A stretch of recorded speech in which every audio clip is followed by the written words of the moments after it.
మన యాప్లో డిఎస్సికి సంబంధించినటువంటి కంప్లీట్ టెస్ట్ సిరీస్ అనేవి అవైలబిలిటీలో ఉన్నాయి. ఆల్ సబ్జెక్ట్స్ సంబంధించి ఉంటాయి. థర్డ్ టు 8 ఉంటాయి. న్యూ సిలబస్ బేస్ చేసుకుని 9th ఓల్డ్ న్యూ 2 ఉన్నాయి. 10th కూడా 2023 సంబంధించిన సిలబస్ ఉంది. ఈ విధంగా మీకు సైకాలజీ, విద్యా దృక్పథాలు, మెథడాలజీ, జీకే, కరెంట్ అఫైర్స్ కూడా మీకు అవైలబిలిటీలో ఉంది.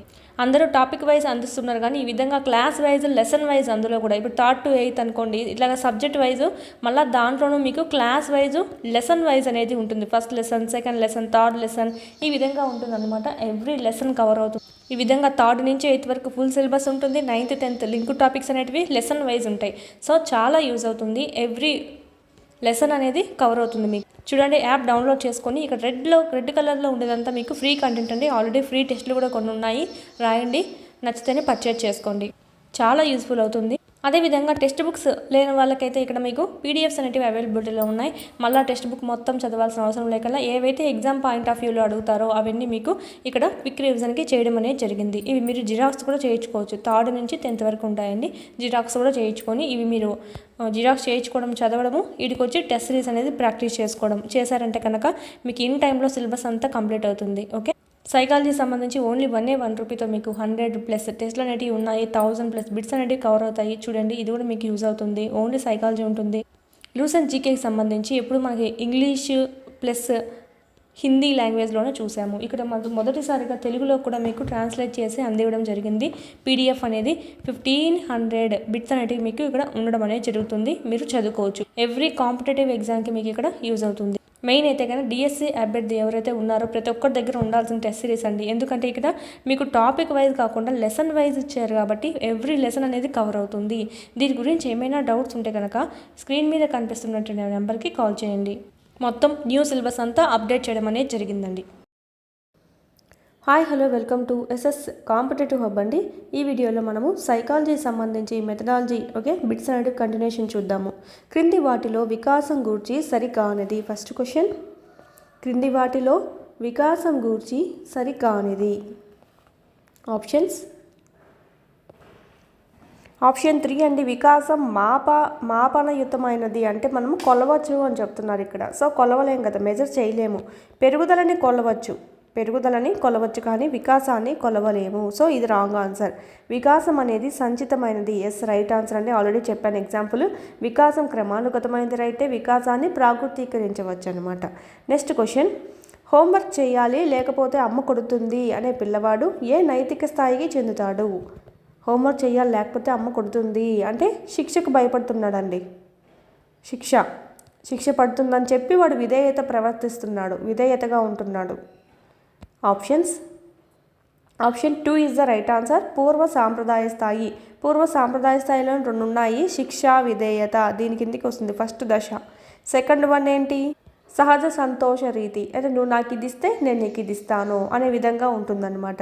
నువ్వు నాకు బహుమతి ఇస్తే నేను మార్క్స్ ఎక్కువ తెచ్చుకుంటాను, నువ్వు నాకు ఈ బొమ్మ ఇస్తే నేను నీకు ఆ బొమ్మ ఇస్తాను అని. ఓకే, జానకి తన ఎదురుగా ఉన్న వారిలో అందరికంటే పొడవైన వారు ఎవరో చెప్పగలిగింది, కానీ ఎదురుగా లేనప్పుడు మాత్రం ఊహించలేకపోతుంది. అయితే పియాజే సంజ్ఞానాత్మక వికాసంలో ఈ దశకు చెందుతుంది. జానకి తన ఎదురుగా ఉన్న వారిలో అందరికంటే పొడవు ఎవరు అంటే చెప్పగలుగుతుంది. అంటే మూర్తంగా చూపిస్తే చెప్పగలుగుతుంది. ఎదురుగా లేనప్పుడు చెప్పడం లేదంట. అంటే అమూర్తంగా తను ఆలోచించలేకపోతుంది. ఓన్లీ మూర్త విషయాలకు మాత్రమే పరిమితం అయి ఉండాలి జ్ఞానం అనేది. చూసినట్టయితే option 3 is the right answer. మూర్త ప్రచాలక దశ అండి. ఓకే, మూర్త ప్రచాలక దశలో ఓన్లీ మూర్తంగా ఉండేటువంటి అంశాల పరంగానే వాళ్ళు చెప్పగలుగుతారు, ఆలోచించగలుగుతారు. నెక్స్ట్ క్వశ్చన్, విద్యార్థి పాఠశాల పరిస్థితులతో సర్దుబాటు చేసుకోవడం పియాజే ప్రకారము. విద్యార్థి పాఠశాల పరిస్థితులతో సర్దుబాటు చేసుకోవడం పేరులోనే ఉంది మనకి, సర్దుబాటు చేసుకోవడము. Option 4 is the right answer. అనుగుణ్యత లేదా అనుకూలత అనైనా చెప్పుకోవచ్చు. సంశ్లేషణం అంటే ఏంటంటే విలీనం అనమాట. సాంశీకరణం అంటాం కదా, సాంశీకరణము, స్వయక్తీకరణము, దీనికే ఇన్ని పేర్లు ఉన్నాయన్నమాట. ఆప్షన్స్లో మనకు కొన్నిసార్లు సంశ్లేషణం అని కూడా ఇస్తారు. అంటే సాంశీకరణం, స్వయక్తీకరణం, విలీనం అని. అంటే వాడు చూసినటువంటి పాత జ్ఞానంతో కొత్త జ్ఞానాన్ని కలిపేసుకోవడాన్ని మనం ఏమంటామంటే సంశ్లేషణం అంటాము. ఇక్కడ అనుగుణ్యతలో ఏమవుతుందంటే పాత జ్ఞానానికి కొత్త జ్ఞానానికి మధ్య డిఫరెన్స్ తెలుసుకొని రెండింటిని అడ్జస్ట్ అవుతాడు, ఓహో ఇదా అని చెప్పి. ఓకే, ఇక్కడ ఎగ్జాంపుల్ అంటే ఇది చెప్పుకోవచ్చు. ఇక్కడ మనకు విద్యార్థి పాఠశాల పరిస్థితులతో సర్దుబాటు చేసుకోవడం. ఇక్కడ ఏమైందంటే పాత జ్ఞానం నూతన జ్ఞానము ఇక్కడేమో కలిపేసుకుంటాడు అనమాట. ఇక్కడేమో ఏం చేసుకుంటాడు, పునశ్చరణ చేసుకొని వాడికి డిఫరెన్స్ తెలుస్తుంది. దాన్ని బట్టి పాత జ్ఞానాన్ని కొత్త జ్ఞానాన్ని డివైడ్ చేసుకుంటాడు అనమాట. సపోజ్ నేను చెప్పాను కుక్క నక్క ఎగ్జాంపుల్. కుక్కను నక్కను చూసి కుక్కను చూస్తాడు ఫస్ట్, ఇది పాత జ్ఞానము. నక్కను చూస్తాడు తర్వాత, చూసి నక్క కూడా కుక్కలాగే ఉందనుకొని ఈ రెండింటిని ఒకటే అనుకుంటాడు. పాత జ్ఞానంతో కొత్త జ్ఞానాన్ని కలిపేసుకుంటాడు. అది సంశ్లేషణం కిందికి వస్తుంది. కొన్ని రోజుల తర్వాత ఏమవుతుంది, కుక్క అరుపుకు నక్క అరుపుకు మధ్య తేడా తెలుసుకుంటాడు, కొన్నిట్లో తేడా ఉందని తెలుసుకుంటాడు. ఓకే, ఈ విధంగా ఓహో ఈ రెండు ఒకటి కాదు, వీటి అరుపుల్లో తేడా ఉంది అంటే ఈ కొత్త జ్ఞానానికి ఈ కొత్త పరిస్థితికి వీడు అడ్జస్ట్మెంట్ అయ్యాడు. ఓకే, దీనికి సంబంధించి ఏం చేసుకుంటాడు, దీనికి ఒక జ్ఞానం దీనికి ఒక సపరేట్ జ్ఞానం చూసుకుంటాడు అనమాట. కుక్కకు సంబంధించి కుక్క అని తెలుస్తుంది, నక్కకు సంబంధించి విడిగా ఇది ఒకటి కాదు వేరు వేరు అని చెప్పి జ్ఞానాలు ఏర్పరచుకుంటాడు. అడ్జస్ట్మెంట్ అవుతాడు ఆ పరిస్థితికి, కొత్త పరిస్థితికి. అందుకే మనకు option 4 is the right answer. దీన్ని మనం అనుగుణ్యత అనుకూలత అని అంటాం. వ్యవస్థీకరణం అంటే ఏంటంటే ఒక నేర్చుకున్నటువంటి జ్ఞానం అంతా ఒక క్రమంగా జ్ఞాన నిర్మాణం చేసుకోవడాన్ని వ్యవస్థీకరణం అని చెప్తాము. నెక్స్ట్, వరుణ్ బస్సులో ప్రయాణం చేస్తున్నప్పుడు ఇల్లు చెట్లు వెళ్ళిపోతున్నట్లుగా భావిస్తున్నాడు. అయితే వరుణ్ పియాజే ప్రకారం ఏ దశలో ఉన్నాడు? బస్సులో వెళ్తూ ఉంటే బస్సు కదా ముందుకెళ్తుంది, కాదు, ఆ చెట్లు అన్నీ వెనక్కి పెరుగుతూ ఉన్నట్టుగా పిల్లవాడు అనుకుంటూ ఉన్నాడు అనమాట, చెప్పినా కూడా వినకుండా. మీరు ఇక్కడ పియాజే ప్రకారం ఏ దశలో ఉన్నట్టు కనుగొంటారు? Option 1 is the right answer, పూర్వ ప్రచాలక దశ. దీంట్లోనే మనకు 2 ఉన్నాయన్నమాట. పూర్వ భావనా దశ లేదా ప్రాక్ భావనా దశ అనైనా అంటాము. దీంట్లో ఇంకొకటి అంతర్బుద్ధి దశ అని కూడా అంటాము. ఈ ప్రాక్ భావనా దశలో ఏమేమి ఉంటాయంటే అహం కేంద్రవాదం. అంటే ఏమవుతుందంటే వీటి చుట్టూనే అన్నీ ఉన్నాయి వస్తువులు అని అనుకుంటూ ఉంటాడు. సూర్యుడు చంద్రుడు ఓన్లీ నాతో పాటు వస్తున్నాయి అని అనుకుంటాడు. ఎదుటి వాళ్ళు ఏమని చెప్తే కనుక లేదు నేను చెప్పిందే రైట్ అని అనుకుంటూ ఉంటాడు. తన చుట్టూ ఉన్న ప్రపంచమంతా తన చుట్టూనే కేంద్రీకరించబడింది అని అనుకుంటూ ఉంటాడండి. ఇదే మనకు అహం కేంద్రవాదం అని చెప్పుకోవచ్చు. బస్సులు ఇలాగ ఇవన్నీ. సర్వాత్మకవాదం ఉంటుంది ఇంకొకటి. సర్వాత్మకవాదంలో ఎలా ఉంటుందంటే యానిమిజం, జీవం లేని నాన్ లివింగ్ థింగ్స్ ఏవైతే ఉంటాయో వాటికి లివింగ్ థింగ్స్లో అనుకొని వాటిని అలాగా ట్రీట్ చేస్తూ ఉంటాడు.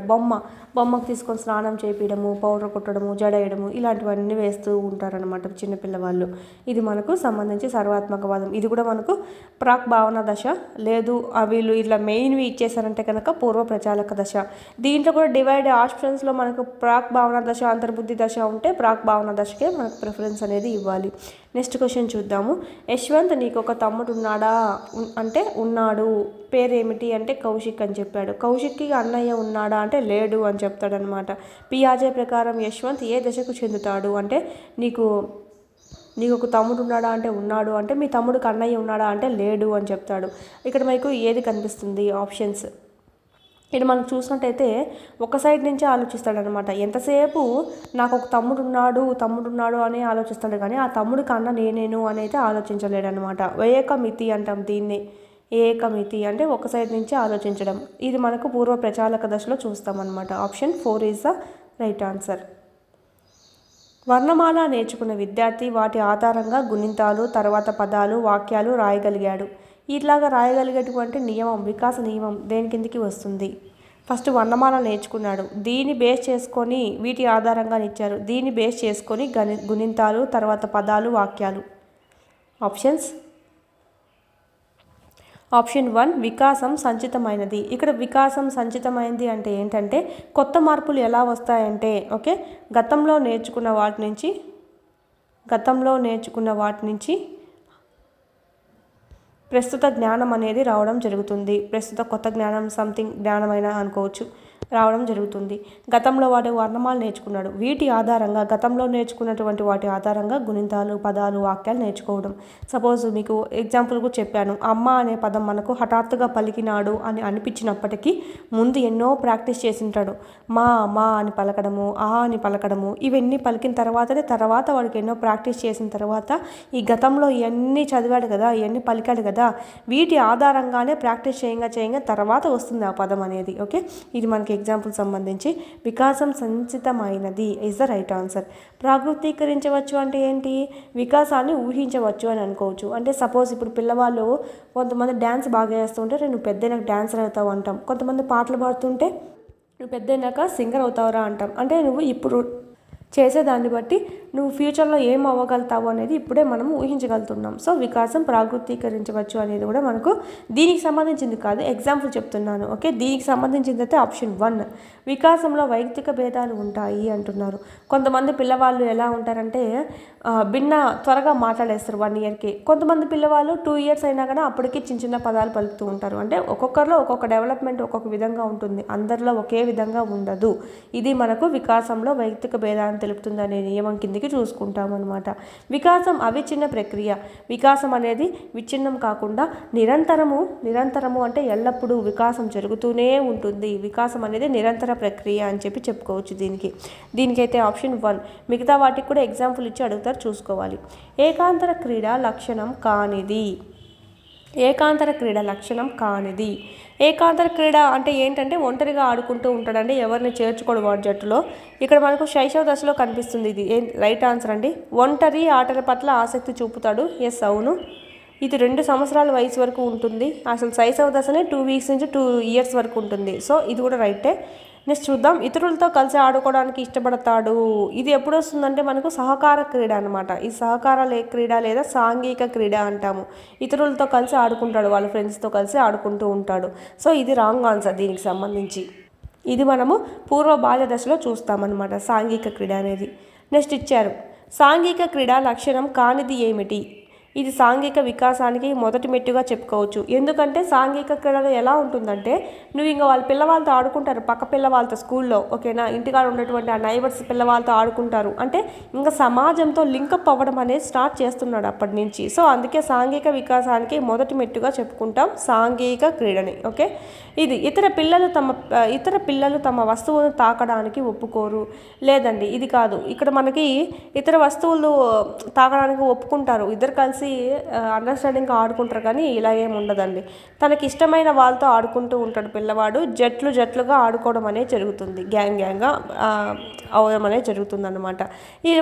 ఇదంతా మనకి ఎక్కడ కనిపిస్తుందంటే పూర్వ బాల్య దశలో చూస్తాం. పూర్వ బాల్య దశలో ఈ సాంఘిక క్రీడలు అనేటివి చూస్తాం మనము.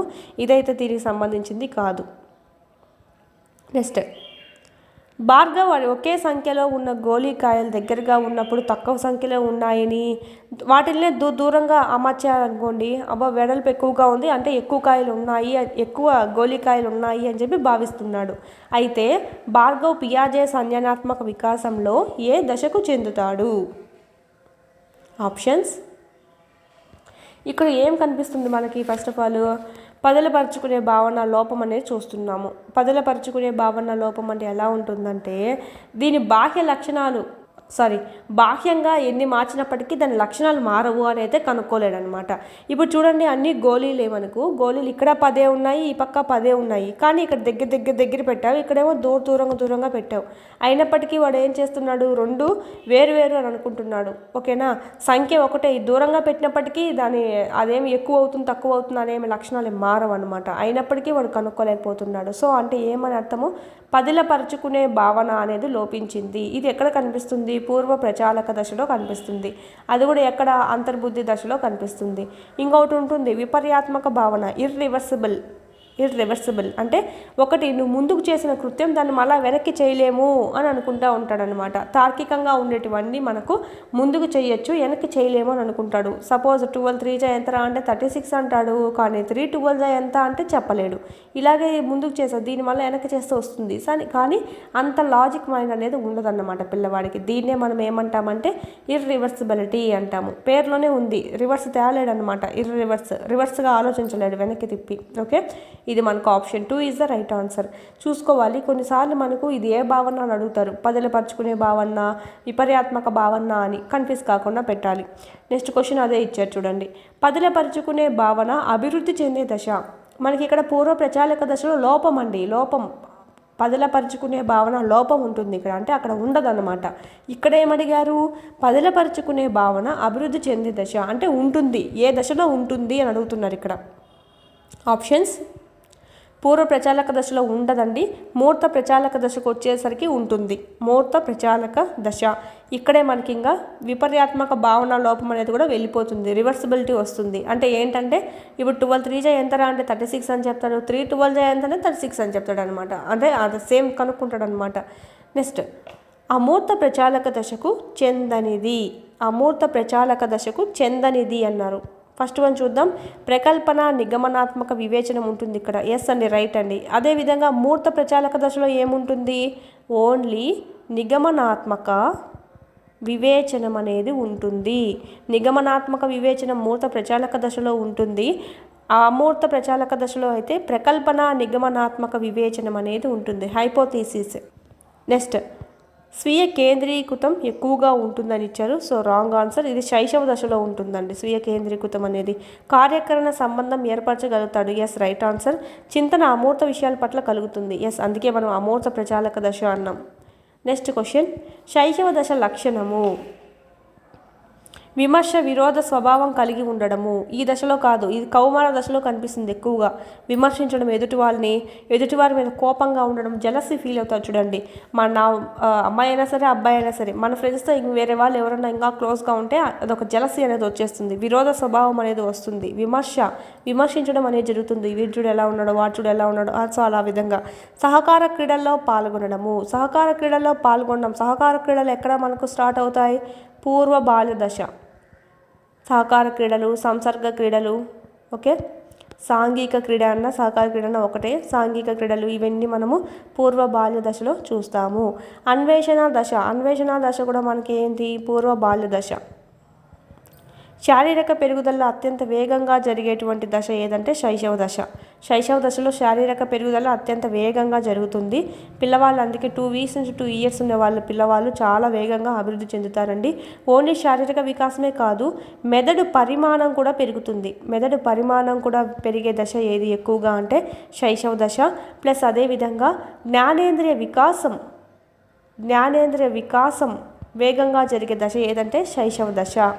అందుకే వాళ్ళు చూడండి, ఏమన్నా వాళ్ళకు కళ్ళతో చూడడము, వినడము, ఈ స్పర్శ ద్వారా ఎక్కువగా నేర్చుకోవడం అనేది జరుగుతుంది. ఆ జ్ఞానేంద్రియ వికాసం వాళ్ళలో ఎక్కువగా ఉంటుంది ఆ ఏజ్, శైశవ దశ ఏజ్లో. శైశవ దశ లక్షణం కానిది ఏమిటి? జ్ఞానేంద్రియ వికాసం జరుగుతుంది. ఎస్, దీని లక్షణమే ఇది. పాలదంతాలు ప్రారంభం అవుతాయండి. గొంతు మారుతుందంట. గొంతు మారేది కాదు. గొంతు మారేది ఎక్కడ మారుతుంది, కౌమార దశలో మారుతుంది. కౌమార దశలో గొంతు మారుతుంది, గౌణ లక్షణాలు అన్నీ వస్తాయి. ఏకాంతర క్రీడలో పాల్గొంటారు శైశవ దశలోని. ఎస్, ఈ 3 రైట్, ఇదొకటి రాంగ్. ఆప్షన్ వెరిఫికేషన్ చేసుకుంటూ వెళ్ళండి. ప్రతి ఆప్షన్ గురించి తెలుసుకుంటే మీకు ఎగ్జామ్స్లో ఎలా అనేది తెలుస్తుంది. పూర్వ బాల్య దశ లక్షణం ఏమిటి క్రింది వాణిలో? అభ్యసన సంసిద్ధత ఏర్పడుతుంది. ఎక్కడ, ఉత్తర బాల్య దశలో ఏర్పడుతుంది, ఇక్కడ కాదు ఏర్పడేది. కిషోర ప్రాయ దశ అని దేన్ని అంటాం, కౌమార దశని అంటాం. నెక్స్ట్ గ్యాంగ్ దశ అని దేన్ని అంటాం, ఉత్తర బాల్య దశని అంటాం. ఎందుకంటే అక్కడ గ్యాంగ్స్లా ఏర్పడతారు పిల్లవాళ్ళు ఆడుకోవడానికి. ప్రశ్నించే వయస్సు. Option 3 is the right answer.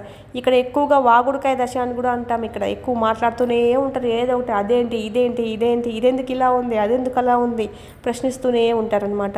అదేవిధంగా ఇంకోటి ఏంటంటే ఎక్కువ మనకి ఆటలు ఆడుతూ ఉంటారండి పిల్లవాళ్ళు ఈ దశలో.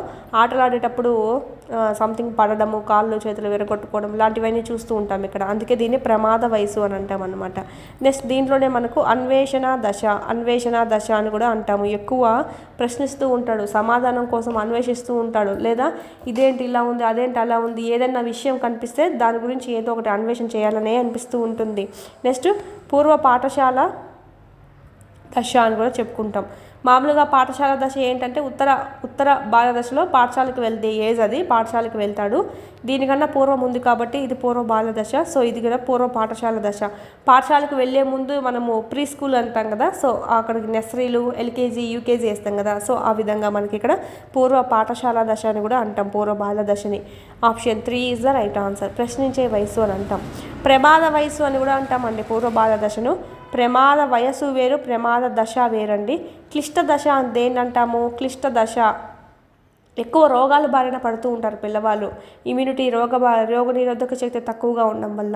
శైశవ దశ మనకు పిల్లవాళ్ళకు చూసుకుంటే క్లిష్ట దశగా చెప్పుకోవచ్చు, చాలా జాగ్రత్తగా చూసుకోవాలంటారు, అందుకే ఎక్కువ రోగాల బారిన పడుతూ ఉంటారనమాట. సో ఇదే మనకు ప్రమాద దశ అంటాం, సారీ వయసు కాదు. ప్రమాద వయసు అంటే పూర్వ బాల్య దశ, ప్రమాద దశ అంటే శైశవ దశ. పూర్వ బాల్య దశ లక్షణం కానిది ఏమిటి? ఇప్పుడు చూడండి, సహకార క్రీడల్లో పాల్గొంటారు, ఎస్ అండి. పాఠశాల పూర్వదశ, ఎస్. ప్రమాద వయసు, ఎస్ ఇప్పుడు చెప్పాను. పాత్ర సందిగ్ధ గల దశ ఇది ఎక్కడ ఉంటుంది అంటే కౌమార దశలో ఉంటుంది, సో ఇది సెట్ కాదు దీనికి. ఆప్షన్ 2. ఉత్తర బాల్య దశ లక్షణం కానిది ఏమిటి? ఉత్తర బాల్య దశ లక్షణం కానిది అభ్యసన సంసిద్ధత ఏర్పడుతుంది, ఎస్ ఏర్పడుతుంది. ఉద్వేగ స్థిరత్వం గల దశ, అవును, అంటే కంట్రోల్ చేసుకోగలుగుతారనమాట వాళ్ళ ఉద్వేగాల్ని. ముఠా దశ, ఇక్కడ ముఠాలుగా గ్యాంగ్గా ఏర్పడతారనమాట. వ్యక్తి పరిపూర్ణత పొందే దశ అయితే ఇది కాదండి. ఆప్షన్ 4 అనేది రాంగ్ ఆన్సర్. కౌమార దశ లక్షణం కానిది ఏమిటి? అన్నీ చూడండి, కన్ఫ్యూజ్ కాకూడదు. దశ లక్షణం ఏమిటి లేదా లక్షణం కానిది ఏమిటి ఇవన్నీ అడుగుతున్నారు. ఒత్తిడి ఒడిదుడుకులతో కూడుకున్న దశ కౌమార దశ అనేది స్టాన్లీ హాల్ చెప్పారు, ఇది రైటే. కౌమార దశ అనేది ఒత్తిడి ఒడిదుడుకులతో కూడుకున్న దశ అని చెప్తారు, అవును. సందిగ్ధ దశ లేదా సంధి దశ అని కూడా అంటాము. నెక్స్ట్ సెనైలిటీ దశ. నెక్స్ట్ వికాసాల పతాక స్థాయికి చేరుకునే దశ. వికాసాలు అన్నీ మనకు ఇంకా లాస్ట్ స్టేజ్లో ఉంటాయన్నమాట. కౌమార దశలో అన్నీ డెవలప్ అయింటాయి, మెచ్యూరిటీ వస్తుంది మనిషికి. నెక్స్ట్ ఇక్కడ మనకి ఇది ఒక్కటి సెట్ కాదనమాట. ఆప్షన్ 3 సెనైలిటీ అంటే ఏంటంటే ఒక రకంగా చెప్పాలంటే ఇది వృద్ధాప్య దశలో కనిపిస్తుందండి. మతిమరుపు, ఎక్కువ ఆలోచన లేకపోవడము, అలాంటి మనకు ఒక రకంగా చెప్పంటే మతిమరుపు అనే చెప్పుకోవచ్చు. వెంటనే ఏదైనా విషయం గురించి మర్చిపోతూ ఉంటారనమాట. ఇది మనకు వృద్ధాప్యంలో కనిపిస్తుంది ఇది. ఆప్షన్ 3 దీనికి సంబంధించింది కాదు. పిల్లలు ప్రపంచాన్ని తమ దృష్టి నుంచి చూడడాన్ని ఏమంటారు? ఓన్లీ వాళ్ళ దృష్టి నుంచే చూస్తారనమాట. ఆప్షన్ 4 అహం కేంద్రీకృతం. నెక్స్ట్ క్వశ్చన్, పులి ప్రత్యక్షంగా లేకున్నా హిమ అనే విద్యార్థిని దాన్ని వర్ణించగలుగుతుంది. పియాజే ప్రకారం ఇది ఏ దశ? పులి ప్రత్యక్షంగా లేదండి, అమూర్తంగా ఉంది, అయినప్పటికీ ఆమె చెప్పగలుగుతుందంటే ఆప్షన్స్ అమూర్త చింతన ఉంది ఆమెలో. ఆప్షన్ 3 అమూర్త ప్రచాలక దశ. కనిపించకుండా కూడా అంటే అమూర్తంగా ఉన్నటువంటి ఆ పులి గురించి కూడా తను చెప్తూ ఉంది చూడకుండా కూడా, సో వర్ణించగలుగుతుంది. So option 3 is the right answer. Next వీడియోలో కంటిన్యూషన్ బిట్స్ అనేటివి చూద్దామండి. మన యాప్లో డిఎస్సికి సంబంధించినటువంటి కంప్లీట్ టెస్ట్ సిరీస్ అనేవి అవైలబిలిటీలో ఉన్నాయి. ఆల్ సబ్జెక్ట్స్ సంబంధించి ఉంటాయి. థర్డ్ టు 8 ఉంటాయి, న్యూ సిలబస్ బేస్ చేసుకొని. 9th ఓల్డ్ న్యూ 2 ఉన్నాయి. 10th కూడా 2023 సంబంధించిన సిలబస్ ఉంది. ఈ విధంగా మీకు సైకాలజీ, విద్యా దృక్పథాలు, మెథడాలజీ, జీకే, కరెంట్ అఫైర్స్ కూడా మీకు అవైలబిలిటీలో ఉంది. అందరూ టాపిక్ వైజ్ అందిస్తున్నారు, కానీ ఈ విధంగా క్లాస్ వైజ్, లెసన్ వైజ్ అందులో కూడా ఇప్పుడు 3rd to 8th అనుకోండి, ఇట్లాగా సబ్జెక్ట్ వైజ్ మళ్ళీ దాంట్లోనూ మీకు క్లాస్ వైజ్, లెసన్ వైజ్ అనేది ఉంటుంది. First lesson, second lesson, third lesson, ఈ విధంగా ఉంటుంది అనమాట. ఎవ్రీ లెసన్ కవర్ అవుతుంది. ఈ విధంగా 3rd నుంచి 8th వరకు ఫుల్ సిలబస్ ఉంటుంది. 9th 10th లింక్ టాపిక్స్ అనేటివి లెసన్ వైజ్ ఉంటాయి. సో చాలా యూజ్ అవుతుంది. ఎవ్రీ లెసన్ అనేది కవర్ అవుతుంది మీకు. చూడండి, యాప్ డౌన్లోడ్ చేసుకొని ఇక్కడ రెడ్ కలర్లో ఉండేదంతా మీకు ఫ్రీ కంటెంట్ అండి. ఆల్రెడీ ఫ్రీ టెస్ట్లు కూడా కొన్ని ఉన్నాయి, రాయండి, నచ్చితేనే పర్చేజ్ చేసుకోండి, చాలా యూస్ఫుల్ అవుతుంది. అదేవిధంగా టెక్స్ట్ బుక్స్ లేని వాళ్ళకైతే ఇక్కడ మీకు పీడిఎఫ్స్ అనేవి అవైలబిలిటీలో ఉన్నాయి. మళ్ళీ టెక్స్ట్ బుక్ మొత్తం చదవాల్సిన అవసరం లేకుండా ఏవైతే ఎగ్జామ్ పాయింట్ ఆఫ్ వ్యూలో అడుగుతారో అవన్నీ మీకు ఇక్కడ క్విక్ రివిజన్కి చేయడం అనేది జరిగింది. ఇవి మీరు జిరాక్స్ కూడా చేయించుకోవచ్చు. 3rd నుంచి 10th వరకు ఉంటాయండి. జిరాక్స్ కూడా చేయించుకొని ఇవి మీరు జిరాక్స్ చేయించుకోవడం, చదవడము, వీటికి వచ్చి టెస్ట్ సిరీస్ అనేది ప్రాక్టీస్ చేసుకోవడం చేశారంటే కనుక మీకు ఇన్ టైంలో సిలబస్ అంతా కంప్లీట్ అవుతుంది. ఓకే, సైకాలజీ సంబంధించి ఓన్లీ 1 రూపీతో మీకు 100+ టెస్ట్లు అనేవి ఉన్నాయి. 1000+ బిట్స్ అనేవి కవర్ అవుతాయి. చూడండి, ఇది కూడా మీకు యూజ్ అవుతుంది. ఓన్లీ సైకాలజీ ఉంటుంది. లూసెంట్ జీకేకి సంబంధించి ఎప్పుడు మనకి ఇంగ్లీష్ ప్లస్ హిందీ లాంగ్వేజ్లోనే చూసాము. ఇక్కడ మొదటిసారిగా తెలుగులో కూడా మీకు ట్రాన్స్లేట్ చేసి అందివ్వడం జరిగింది. పీడిఎఫ్ అనేది 1500 బిట్స్ అనేటివి మీకు ఇక్కడ ఉండడం అనేది జరుగుతుంది. మీరు చదువుకోవచ్చు. ఎవ్రీ కాంపిటేటివ్ ఎగ్జామ్కి మీకు ఇక్కడ యూజ్ అవుతుంది. మెయిన్ అయితే కనుక డిఎస్సి అభ్యర్థి ఎవరైతే ఉన్నారో ప్రతి ఒక్కరి దగ్గర ఉండాల్సిన టెస్ట్ సిరీస్ అండి. ఎందుకంటే ఇక్కడ మీకు టాపిక్ వైజ్ కాకుండా లెసన్ వైజ్ ఇచ్చారు కాబట్టి ఎవ్రీ లెసన్ అనేది కవర్ అవుతుంది. దీని గురించి ఏమైనా డౌట్స్ ఉంటే కనుక స్క్రీన్ మీద కనిపిస్తున్నటువంటి నెంబర్కి కాల్ చేయండి. మొత్తం న్యూ సిలబస్ అంతా అప్డేట్ చేయడం అనేది జరిగిందండి.